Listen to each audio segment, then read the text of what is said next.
Hey guys, this is Byron. I'm here to testify for Jesus Christ. I'm going to talk about two dreams, one following the other with a prayer being in the middle.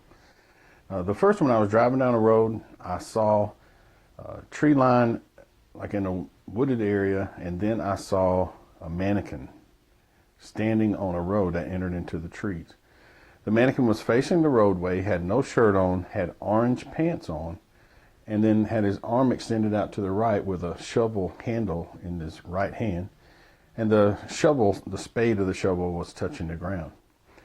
I realized a friend of mine had put the mannequin out there in the wilderness, and I was happy because I wanted to go take a picture and say, dude, I saw your mannequin that's in the wilderness. I didn't take the picture, but I thought about it. I even got over close to the mannequin to do so.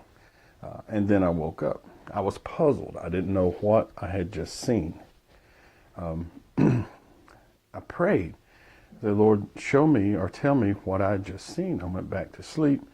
I went into another dream. And in this particular dream, I dreamed about being in a Bible study with a group of people in a room and discussing Romans. Chapter 4, 5, and 6 came to my mind as I was doing so. But maybe there's more to it than that. Anyway, what I came to understand about the dream was that the mannequin represented a dead work in the wilderness. Now, I just want to share a little bit about children of Israel coming out of Egypt. They went out of Egypt into the wilderness. There was many things that occurred in the wilderness. One of those events was it came time for them to enter the promised land, and they were in unbelief. Now, had they been in belief, they would have gone into the promised land in a short amount of time. But because of their unbelief, the Lord kept them there for 40 more days. 40 more years. Joshua and Caleb, at the time of, the initial time to enter the promised land, they were in belief. They were two of the spies. They were the two in the whole nation that were in belief. What I believe the Lord was showing me was there's people that are staying in the wilderness too long. They're doing dead works in the wilderness, attempting to achieve a righteousness. Now, if you go to Romans, I'll put the chapter. Which one of those chapters is on the screen? But there's a whole chapter there in the beginning of Romans that talks about the righteousness by faith. And it talks about Abraham and several other people. Well, our righteousness is imputed because of belief. Our righteousness does not come from a work that we do. Our righteousness is filthy rags.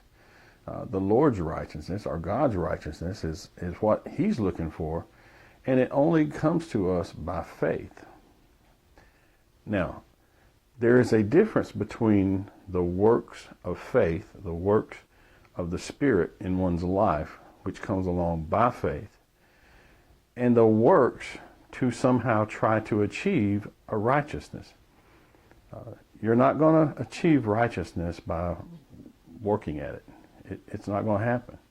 However, you can achieve righteousness by faith or in being in belief, which Joshua and Caleb were. Now, the whole nation of the children of Israel died in the wilderness. Those that were 20 and older died in that 40 years of the wilderness. But Joshua and Caleb entered the promised land. The only reason Joshua and Caleb didn't get to the promised land faster was because of those unbelief. So based on this, I'm just cautioning people, don't allow someone to stick you out there in the wilderness by telling you you're going to work for your righteousness. Your righteousness is going to be imputed to you. Excuse me for the sounds. Your righteousness is going to be imputed to you by faith. And it's written right there in plain as day. And then works of righteousness can come out of you by faith in the Spirit. And the Spirit faith in Christ and the Spirit working in your life. So that's what I want to share. Thank you.